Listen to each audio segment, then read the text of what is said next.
Kain tayo. Ano ko, sama na naman ang timpla ko. Napagod ako ng isang araw.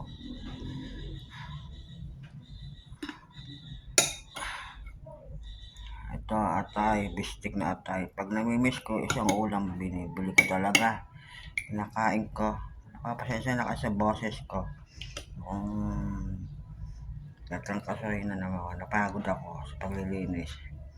Tingnan natin kung malambot. Ito mo, malambot siya.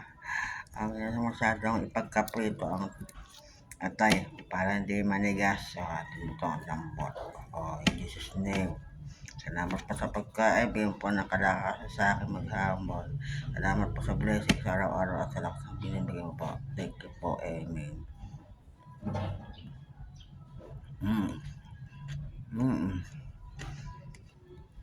Sarap, malambot.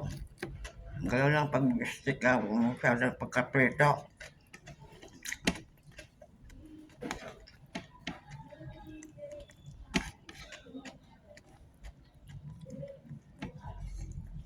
Para malambot ang atay.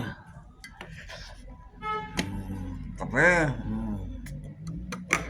Wala ko lang higupan niya, mainit pa. Salamat pa rin. I like itong video. Kain kaya.